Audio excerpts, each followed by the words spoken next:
니까 우리 인사 나누겠습니다.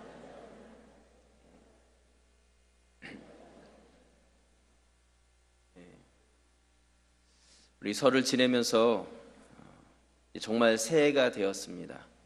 우리 2015년 새해에도 하나님이 예비하신 놀라운 은혜와 복이 우리 모든 성도들 각 가정에 넘쳐나시기를 주님의 이름으로 축원합니다. 우리 지난 수요일인 2월 18일부터 사순절이 시작이 되었습니다. 사순절이라는 것이 무엇이냐면 예수님의 부활절을 기준으로 해서 이전 40일간을 사순절이다 그렇게 말합니다. 그런데 지난 수요일 2월 18일서부터 이번 부활절인 4월 5일까지 기간을 세어보면 40일이 아니라 46일입니다. 왜 46일이냐? 그 사이에 주일이 6번이 들어 있습니다. 그래서 주일 6번을 뺀 나머지 40일을 사순절이다 그렇게 말을 합니다. 그래서 6번째 주일은 종려주일이고요. 종려주일을 뺀 앞에 5번째 주일 중에서 오늘이 바로 사순절 첫 번째 주일입니다. 제가 이 5주 내내 사순절에 대한 말씀을 드리지는 않겠지만 여러분들이 이 사순절을 시작하면서 이 사순절의 의미를 잘 기억하면서 사순절을 지내가셔야 합니다. 왜 사순절이 있어야 되고 왜 필요한지를 우리가 아셔야 한다는 것이죠. 예수님께서는 3년 반의 공생의 기간을 가지셨습니다. 그 3년 반 동안 많은 사역을 하셨는데 그 많은 사역들 중에서 특별히 마지막 40일간 더 집중해서 주님께서는 사역을 하셨습니다. 그래서 주님의 그 사역들 중에서 제자들을 더 특별하게 훈련을 시키기도 하셨고 또한 십자가를 준비하시면서 그 고난을 준비하는 시간들 또한 자신의 고난과 부활에 대한 말씀들 이 땅에 오신 이유들 이런 것들에 대해서 이 마지막 40일 기간 동안에 주님께서는 더 특별하게 우리에게 많이 말씀해 주셨다는 것입니다. 그렇기 때문에 우리가 이 사순절 기간 동안에 주님께서 보여주셨던 그 고난의 길과 또 우리에게 보여주셨던 그러한 모습들을 잘 묵상하면서 이 기간을 지내가실 수 있기를 부탁을 드립니다. 여러 교회들이 부활절이나 추수감사절이나 성탄절이나 어떠한 이러한 특별한 주일에 예배를 화려하게 준비하고 하나님께 예배를 드립니다. 이것이 잘못된 것은 아니지만 우리가 어떤 이런 화려한 예배만이 아니라 이런 화려한 예배가 있기 이전에 그 예배를 있게 한 그러한 이런 고난의 시간들 그 준비됨의 시간들이 또 우리에게 너무나 중요하다는 것을 아셔야 한다는 것입니다. 그래서 교회가 어떤 이런 본질적인 부분들을 놓쳐버리고 화려함만을 추구하게 된다면 비판을 받는 교회가 되어지는 것입니다.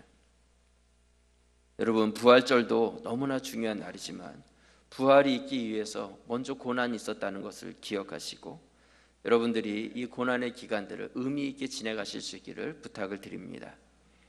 예수님께서 겟세마네 동산에서 땀방울이 핏방울이 될 정도로 그렇게 간절하게 기도하실 때에 혼자서 기도하지 아니하시고 제자들을 따로 데리고 가셔서 그들에게 여기서 깨어서 나랑 같이 기도하자, 깨어 있어라, 기도해라 그렇게 부탁을 하시고 가셨어요. 그리고 기도하고 와서 보니까 제자들이 깨 있었어요? 아니죠. 잠을 자고 있었습니다. 그러자 그들을 깨우시면서 왜 잠시도 나랑 깨어 있을 수가 없느냐 그러면서 또 그들에게 깨워놓고 기도하라고 하시고 또 가셨어요. 그렇게 오셔서 3번이나 제자들을 깨우십니다. 저는 그 말씀 이렇게 묵상하면서 예수님께서 이 마지막 시간을 지내가실 때에 함께 깨어있을 사람들을 원하셨다는 것, 함께 일어나서 같이 갈 수 있는 사람을 원하셨다는 것을 다시 한번 깨닫습니다.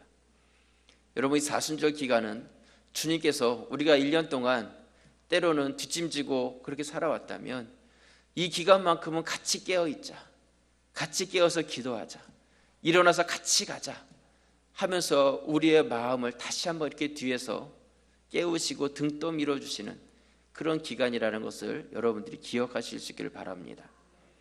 그래서 먼저 일찍 일어나셔서 기도의 자리를 찾으시고 말씀을 펴고 하나님의 말씀을 묵상하시고 그런 시간을 통해서 여러분들 가운데 거룩한 습관을 몸에 가질 수 있는 그런 영적인 유익된 시간으로 이 사순절 기간을 보내가시기를 주님의 이름으로 부탁을 드립니다. 아멘이십니까? 네. 우리가 2월 한 달간 습관에 대한 말씀을 나누고 있습니다. 습관이라는 것은 말 그대로 우리의 삶에 계속해서 반복되는 것이 습관입니다. 이 반복은 굉장히 중요하고 반복에는 힘이 있습니다. 어느 중소기업의 인사부장이 쓴 글을 읽은 적이 있습니다. 여러분, 인사부장이라고 하면 그 회사에서 아주 중요한 역할을 감당하는 사람입니다. 신입사원을 뽑을 때에도 우리 회사에 적합한 사람을 선택해낼 수 있는 안목을 가져야 되고, 또한 회사에 일하는 사람들 중에서도 그 사람의 능력과 특징을 잘 알아서 그 사람이 어느 부서에서 일해야 될지 부서를 이동시키기도 하고 또한 승진시키기도 하고 이런 일들을 하는 사람이라는 것이죠. 그런데 사람을 알아본다는 것이 얼마나 어렵습니까? 그 일을 하면서 우리 회사에 가장 적합한 사람을 뽑아야 되는데 그 일이 쉽지가 않았습니다. 일반적인 방법으로 학벌 좋고 스펙 좋은 이런 사람들을 뽑아봤지만 그것으로는 적합한 사람이 뽑혀지지 않았다는 것입니다. 그래서 이분이 지혜를 내서 선택한 방법이 무엇이었냐면, 신입사원들을 뽑을 때 인터뷰를 하지 않습니까? 인터뷰를 할 때 흰 종이를 한 장씩 다 나눠주고 볼펜 한 자루씩 준 다음에 자기 자신이 매일 하고 있는 좋은 습관이 있다면 적어보십시오. 그 자리에서 짧은 시간 동안 내가 매일매일 하고 있는 좋은 습관을 적어보라고 그렇게 종이와 펜을 나눠줬다는 것입니다. 내가 일찍 일어나는지, 아니면 자기 전에 일기를 쓰고 있다든지, 책을 꾸준히 읽고 있다든지, 아니면 사람을 만나면 인사를 잘한다든지, 운동을 열심히 하고 있다든지, 무엇인가 자기 자신에게 좋은 습관들을 한번 적어보라는 거예요. 어떤 이력서에 들어가지 않는, 학력이나 스펙에 들어가지 않는 좋은 습관을 적어보라고 했을 때 놀라운 사실은 그곳에 온 사람들 중에 꽤 많은 사람들이 아무것도 적어내지 못했다는 거예요. 그 시간 동안 나에게 있는 좋은 습관을 하나도 생각해내지 못했다는 것이죠. 자신의 학벌을 쌓고 스펙을 쌓기 위해서 너무나 많은 시간을 투자하고 거기다 모든 것들을 다 쏟아부었기 때문에 정작 자기 자신에게 유익이 되어질 수 있는 규칙적인 좋은 습관을 가질 시간이 없었다는 것입니다. 그런데 그 사람들 중에서도 짧은 시간에 종이 한 장 가득히 자기가 가지고 있는 좋은 습관을 적어내는 사람들이 있었다는 거예요. 그래서 그 사람들이 적어낸 자신의 좋은 습관들을 보면서 이런 습관이 있다면 이 사람은 우리 회사에 이런 부서에서 일을 하면 좋겠구나 하는 그것을 알고 그 사람을 뽑았을 때 가장 실수 없이 좋은 사람을 뽑을 수 있었다. 그런 글을 대했습니다. 여러분, 좋은 습관을 갖는다는 것은요, 그것 자체가 능력이 되는 것입니다. 능력을 가지면 어떤 일을 이루어낼 수 있는 힘을 갖는 거예요. 어떤 일을 이루어내는 힘을 뭐라고 이야기하냐면 역량이다, 이렇게 이야기해요. 역량 있는 사람이 되기 위해서는 먼저 좋은 습관을 가져야 된다는 것이죠. 좋은 습관을 가진 사람은 역량 있는 사람이 되어서 무엇인가 일을 성취해낼 수 있는 그런 힘을 갖게 된다는 것입니다. 미국의 전설적인 홈런 타자인 행크 아론은요, 이런 고백을 했습니다. 매일 정신이 아득할 정도로 많은 시간을 연습에 쏟고 나면 이상한 능력이 생긴다. 다른 선수들에게는 없는 능력이 생긴다. 예를 들면 투수가 공을 던지기 전에 그 공이 커브냐 직구냐를 알 수 있게 된다. 그리고 날아오는 공이 수박 덩어리처럼 크게 보이게 된다. 이러한 말을 했습니다. 여러분, 타자가 타석에 섰는데 투수가 던지려는 공이 이게 직구인지 커브인지 변화구인지 어떤 공을 던질지 미리 알 수 있는 거예요. 이렇게 보니까 이번에 무슨 공을 던지겠구나, 그것을 알게 되는 거죠. 또 여러분, 그 투수가 던지는 공이 얼마나 빠릅니까? 우리 같은 사람은 그 앞에 서면 공이 잘 보이지도 않을 거예요. 근데 그렇게 연습을 계속 반복해서 하다 보니까 투수가 던지는 공이 수박 덩어리처럼 크게 날아오는 거죠. 그러니까 당연히 홈런 타자가 될 수밖에 없는 것입니다. 그런데 그런 능력이 그냥 생기는 것이 아니라 늘 정신이 아득할 정도로 그렇게 열심히 연습하고 반복하니까 그 가운데서 주어지는 특별한 능력이 있었다. 그런 고백이죠. 여러분, 거룩한 습관에 대한 말씀을 여러분들과 나눠가고 있습니다. 처음에는 거룩한 교제 습관을 가져야 된다. 지난주에는 거룩한 헌금의 습관을 가져야 된다. 이런 말씀을 드렸고요. 오늘은 거룩한 봉사의 습관에 대해서 여러분들과 말씀을 나누려고 합니다. 봉사라고 하니까 교회에서 그냥 열심히 일하라고 하나 보다, 그런 생각을 가지기 쉽습니다. 하지만 저는 오늘 그런 말씀을 드리려고 하는 것이 아닙니다. 여러분, 우리가 먼저 기억해야 될 것은 내가 해야 될 봉사와 또한 내가 하고 있는 노동과 이 두 가지를 잘 구분하실 수 있어야 합니다. 뭐와 뭐를 구분해야 된다고요? 봉사와 노동을 구분하셔야 한다는 것이죠. 처음 창조된 아담과 하와가 하나님의 명령을 어기고 선악과를 따먹었을 때 하나님께서는 아담과 하와를 불러놓고 그들의 잘못에 대해서 저주하시면서 말씀을 하십니다. 뭐라고 말씀하셨냐면 창세기 3장 17절 말씀해 보시면, 아담에게 이르시되 내가 내 아내의 말을 듣고 내가 내게 먹지 말라 한 나무의 열매를 먹었은즉 땅은 너로 말미암아 저주를 받고 너는 내 평생에 수고하여야 그 소산을 먹으리라. 땅이 내게 가시덤불과 엉겅퀴를 낼 것이라. 내가 먹을 것은 밭의 채소인즉, 19절 같이 읽겠습니다. 내가 흙으로 돌아갈 때까지 얼굴에 땀을 흘려야 먹을 것을 먹으리니 내가 그것에서 취함을 입었음이라. 너는 흙이니 흙으로 돌아갈 것이니라 하시니라. 여러분, 하나님께서 저주하면서 인간에게 주신 이 말씀은 노동이에요, 봉사예요? 이건 노동의 말씀이죠. 수고해야지만 그 땅의 소산을 먹을 수 있다. 네가 땀 흘려 수고를 해도 땅은 너에게 협조적이지 않을 것이다. 땅은 엉겅퀴를 내고 잡초를 내고 내가 그것과 싸워서 이겨야지만 무엇인가 얻어낼 것이 있다, 말씀하고 있습니다. 내가 죽어서 흙으로 돌아갈 때까지 얼굴에서 땀을 흘려야지만 먹을 수 있게 된다, 이렇게 말씀해 주셨어요. 결과적으로는 이 노동도 우리에게 주신 축복이긴 하지만 하나님께서 주신 이 노동 속에는 우리에게 하나님의 저주가 그 안에 담겨져 있다는 것이죠. 여러분, 그렇다면 이 노동이라는 것이 무엇이겠습니까? 노동이라는 것은 내가 땀 흘려서 무엇인가를 얻어내는 거예요. 수고한 것만큼의 가치를 얻는 것이죠. 아마 여러분들도 매일 나가서 노동을 하실 거예요. 무엇인가 대가를 얻기 위해서 수고를 아끼지 않는 것이죠. 또 노동이라는 것은 주인에게 속한 종이 주인으로부터 명령을 받고 그 명령에 따라서 나가서 일하는 것이 노동입니다. 그런데 성도들 중에서 교회에 와서 봉사를 하면서도 그 봉사를 노동처럼 생각하는 분들이 계세요. 그래서 봉사를 하면서도 내가 무엇인가 대가를 받기를 원하는 것이죠. 그래서 노동을 하면서 사람들이 알아주기를 원하고, 노동을 하면서 그것을 통해서 내가 드러나기를 원하는 어떤 그런 마음들이 있다는 것입니다. 그런데 내가 그렇게 일을 하면서 내가 드러나지 않고 알아주지 않으면 그 가운데서 불평과 불만이 생기고 원망이 생긴다는 것이죠. 그렇다면 그것은 하나님 앞에서 우리가 봉사를 하는 것이 아니라 노동을 하고 있는 거예요. 세상에 나가서 돈을 버는 일과 교회에 나와서 하는 일이 하는 장소만 다를 뿐이지 구별이 되지 않는다는 것입니다.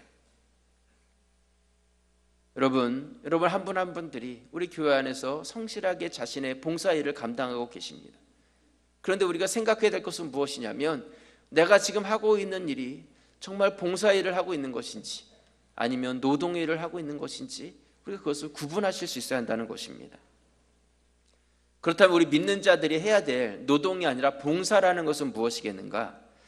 에베소서 2장 10절 말씀해 보시면요, 우리는 그가 만드신 바라, 우리의 시작은 하나님께 있는 것이죠. 우리는 그가 만드신 바라 그리스도 예수 안에서 선한 일을 위하여 지으심을 받은 자니 이 일은 하나님이 전에 예비하사 우리로 그 가운데서 행하게 하려 하심이니라, 이렇게 말씀하고 있습니다. 하나님께서 우리를 창조하셨다는 거예요. 창조하셨는데 그냥 창조하신 것이 아니라 선한 일을 하기 위해서 우리를 만드셨고 주님의 뜻을 이루기 위해서 우리를 예비해 주셨다, 그렇게 말씀하고 있습니다. 곧 나는 나를 위해서 살아가는 자들이 아니라 나를 만드신 분, 나를 이 땅에 두신 그 이유와 목적을 가지신 그분의 뜻에 따라서 우리가 살아가야 된다고 말씀하고 있고, 그것이 바로 봉사자의 삶이라는 것입니다. 여러분, 우리가 먼저 알아야 될 사실은요, 노동과 봉사를 구분하는 데 있어서 노동보다 봉사가 먼저 있었다는 거예요. 무슨 의미냐면, 여러분, 노동이라는 것은 인간이 범죄하고 타락했을 때 하나님께서 저주함으로 우리가 이 땅 가운데 땀 흘려 일해야 될 노동의 그러한 일을 가지게 되었다면, 봉사라는 것은 우리가 타락되기 이전에 하나님께서 인간을 창조하셨을 때 창조된 인간에게 주신 하나님의 특별한 명령이 바로 봉사의 명령이었다는 것입니다. 하나님께서 우리를 지으실 때 그렇게 지으셨다는 것이죠. 우리가 잊지 말아야 될 것은 우리는 태어날 때부터 그 봉사의 임무를 가지고 태어난 자들이라는 사실입니다. 여러분, 이 봉사와 노동의 차이를 아시겠습니까?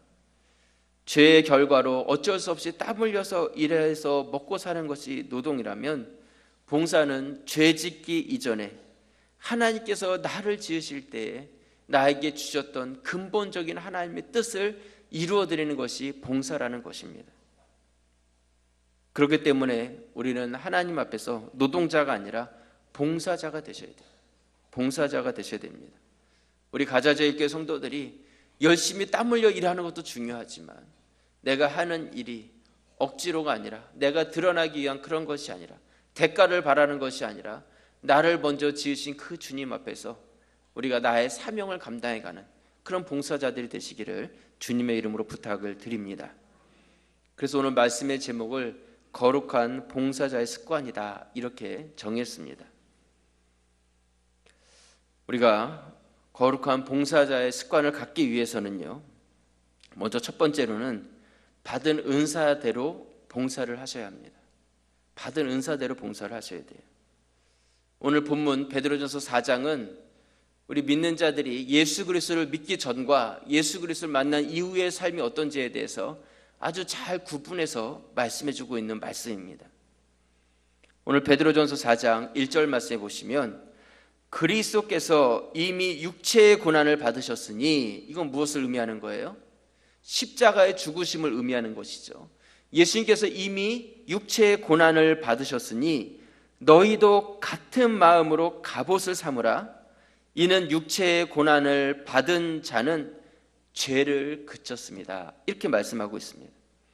예수님께서 이미 그 고난을 받으셨지만 고난으로 끝난 것이 아니라 부활하심으로 그 고난을 이기셨어요. 그래서 그 고난을 정복하시고 승리하셨다는 것이죠.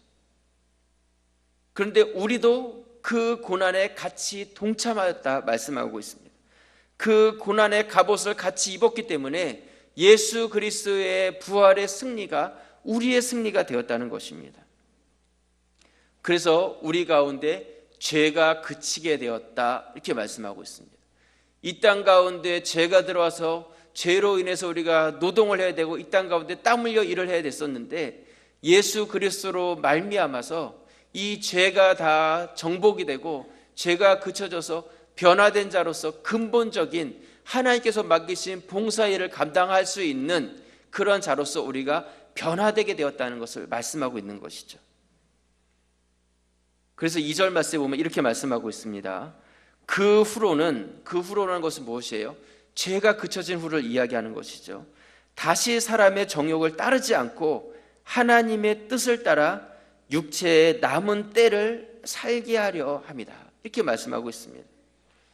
예수 그리스도를 만난 이후에는 사람의 정욕대로 사는 삶이 아니라 하나님의 뜻대로 사는 삶으로 우리가 살아가게 되었다 말씀하고 있는 것이죠. 여기서 사도 베드로는요, 사람의 정욕과 하나님의 뜻을 대조적으로 그렇게 말씀하고 있습니다. 예수 그리스도를 알기 이전에는 우린 죄악 가운데 출생해서 죄악 가운데 살았기 때문에 사람의 정욕대로 사는 그런 삶을 살았지만, 예수 그리스도를 만난 이후에는 하나님의 뜻을 이루면서 남은 시간을 살아가야 한다는 것을 말씀하고 있는 것이죠. 여러분, 우리는 예수 그리스도를 믿고 변화된 자들이에요. 그렇기 때문에 우리에게 있는 남아있는 시간들은 과거의 나의 정욕대로 인간적인 그런 마음으로 살아가는 그런 삶이 아니라 하나님 앞에서 변화된 자로서 원래 나에게 주신 명령과 뜻대로 살아가는 자가 되어야 되고, 그런 삶을 살아가는 것이 바로 봉사의 삶이라는 것입니다. 여러분, 우리 육체에 남아있는 때, 우리 각자 남아있는 육체의 시간들은 다 다릅니다. 언제 주님께서 부르실지 아무도 알지 못해요.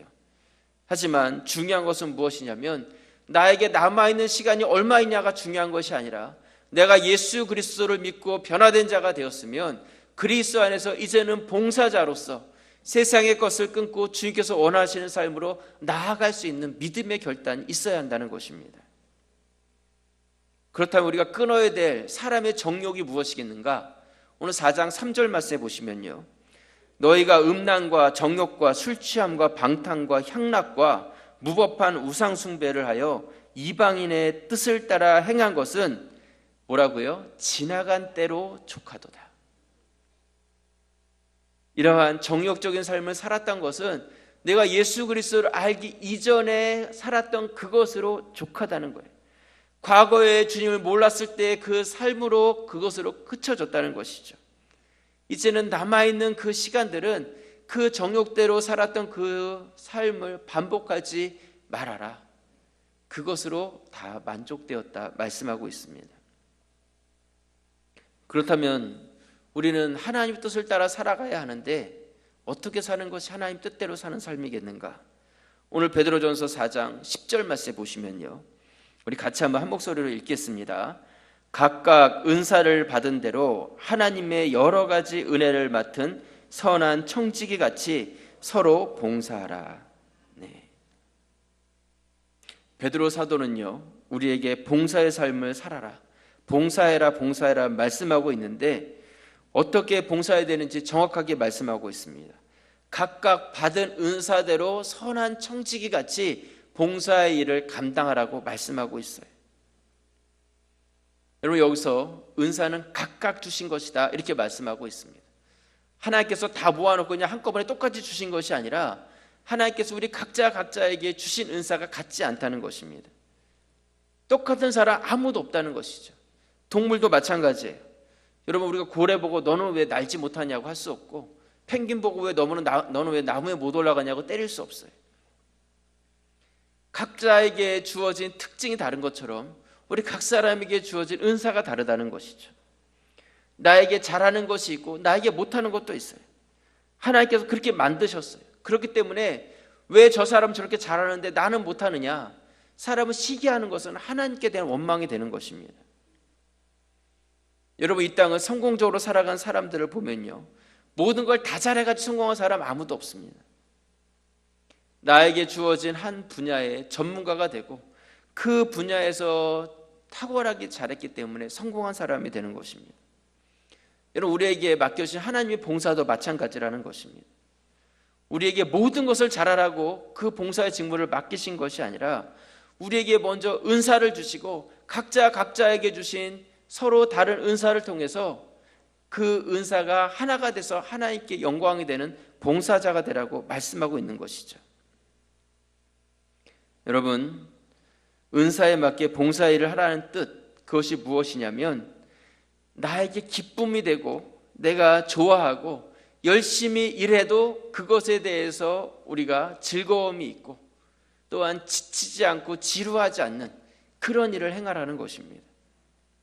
왜냐하면 내가 거기에 적성이 맞기 때문이에요. 은사를 주셨고 그 은사대로 우리가 주님 앞에서 봉사의 일을 감당하길 주님께서 원하셨다는 것입니다.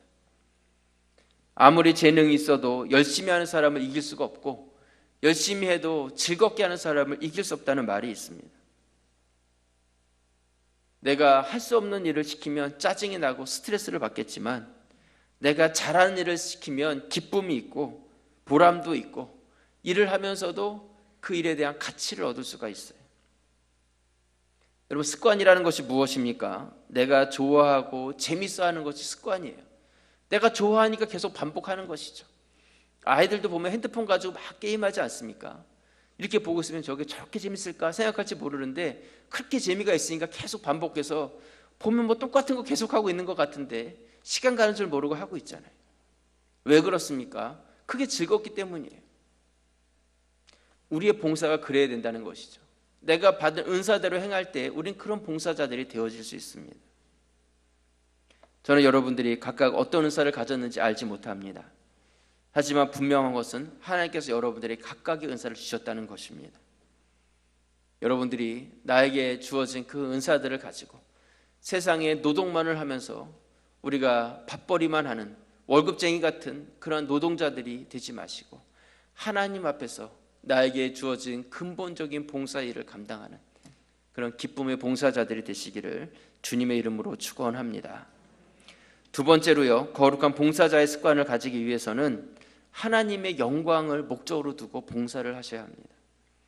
오늘 베드로전서 4장 11절 말씀에 보시면요, 만일 누가 말하려면 하나님의 말씀을 하는 것 같이 하고 누가 봉사하려면 하나님이 공급하신 힘으로 하는 것 같이 하라. 이는 범사에 예수 그리스도로 말미암아 하나님이 영광을 받으시게 하려 함이니 그에게 영광과 권능이 세세에 무궁하도록 있느니라. 아멘. 베드로는 봉사를 하려면 하나님이 공급하신 힘으로 봉사해라. 이것이 하나님께 영광이 되고 세세에 무궁토록 있게 된다. 그렇게 말씀하고 있습니다. 여기서 이 말씀 가운데서 우리가 발견할 수 있는 중요한 진리가 무엇이냐면 바로 봉사의 목적이에요. 우리에게 각각 다른 은사를 주시고 각각 다른 봉사 일을 맡기시지만 중요한 것은 우리가 다른 일을 한다 할지라도 그 목적만큼은 동일해야 한다는 것이죠. 그것이 바로 무엇이냐면 하나님께 영광이 되어야 된다는 거예요. 여러분들이 어떤 위치에서 어떤 사명을 감당하든지 꼭 교회에서만이 아니라 사회에 나가서도 내가 하나님의 영광을 위해서 여러분들이 일하고 섬길 수 있는 자들이 되어야 한다는 것입니다. 저는 오늘 이 봉사에 대한 말씀을 준비하면서 처음에는 우리 교회 가운데 좀 봉사자의 자리로 나오지 못하는 분들이 마음의 결단을 갖고 새롭게 봉사하시는 분들이 좀 많이 생겼으면 좋겠다, 이런 마음을 가지고 말씀을 준비하기 시작했어요. 그러면서 이 봉사에 대한 말씀을 이렇게 쭉 준비해 가다가 어떠한 새롭게 봉사자들을 세우는 것이 중요한 것이 아니라 기존에 있는 우리 봉사자들의 마음가짐이 먼저 되어야 된다는 그 생각을 갖게 되면서 이 말씀의 이 방향성이 이렇게 좀 달라졌습니다. 먼저 이 봉사자로서 먼저 된 자들이 마음을 온전하게 하고 하나님 앞에서 바른 봉사자의 마음을 가져야지, 내가 하는 일이 마치 노동자처럼 그렇게 하나님 앞에서 봉사하고 있다면 다른 사람들 누군가가 또 봉사 일을 감당하기 위해서 새롭게 세워진다 할지라도 똑같은 일이 반복되지 않겠습니까? 그래서 우리가 세상적인 기준이나 인본주의적인 마음들은 다 내려놓고 하나님 앞에서 먼저 봉사자들이 바른 마음가짐을 가지고 하나님의 영광을 위해서 우리가 봉사의 직무를 감당하기 시작했을 때 하나님께서 우리 교회 가운데 새로운 봉사자를 세워도 그들도 동일한 본을 받아서 하나님 앞에서 영광을 올려드리고 또한 하나님께서 주신 신령한 복을 누리는 그런 봉사자들이 될 수 있다는 그 확신을 갖게 되었습니다. 여러분, 우리 봉사의 목적은 하나님께 영광이에요. 이것을 놓치지 마시기 바랍니다. 이것을 놓쳐버리면 내가 영광을 받게 되고 내 이익을 구하는 자가 되어지는 것입니다. 하나님께서 처음 사람을 만드시고 우리 사람에게 해야 될 사명을 주십니다. 창세기 1장 28절 말씀에 보시면요, 하나님이 그들에게 복을 주시며 하나님이 그들에게 이르시되 생육하고 번성하여 땅에 충만하라. 땅을 정복하라. 바다의 물고기와 하늘의 새와 땅에 움직이는 모든 생물을 다스리라 하시니라. 여러분, 저주한 다음에 받은 말씀은 노동이라면 처음 창조되었을 때 받았던 이 명령은 봉사의 명령입니다. 하나님께서는 이 땅을 창조하시고 그냥 나 몰라라 방치해 두신 것이 아니라 이 땅을 하나님께서는 다스리시고 지금도 이끌고 계시는데, 하나님께서는 그 이끄시는 방법을 어떻게 이끄셨냐면 우리 인간을 이 땅 가운데 창조하셔서 인간을 이 땅 가운데 두시고 인간을 통해서 인간에게 이 땅을 다스리고 정복해서 이 땅을 발전시켜 가게 될 것을 우리에게 명령으로 주셨다는 것이죠.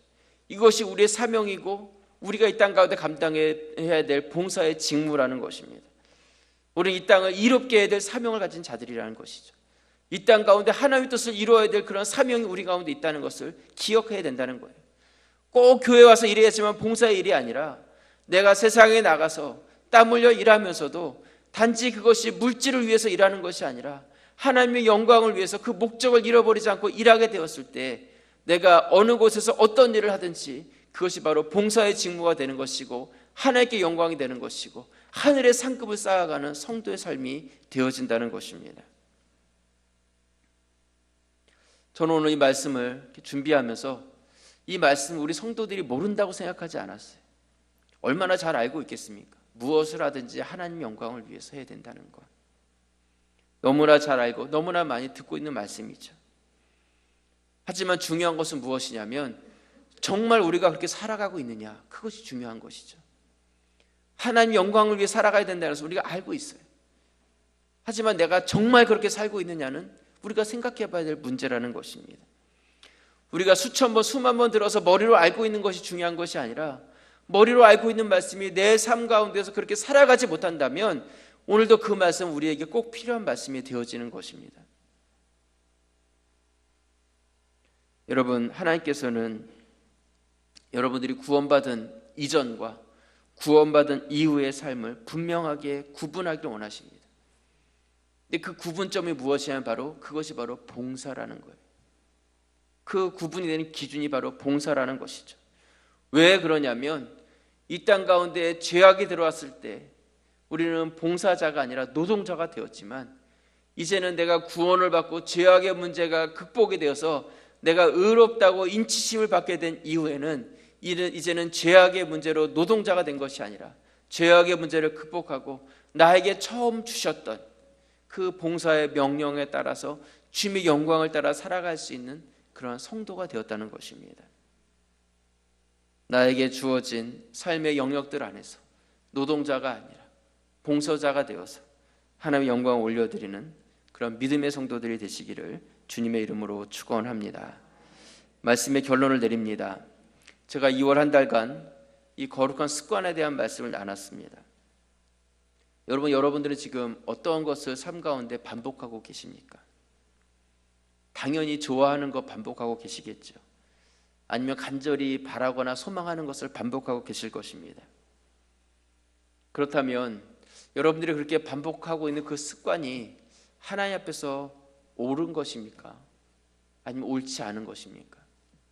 거룩한 것입니까? 거룩하지 않은 것입니까?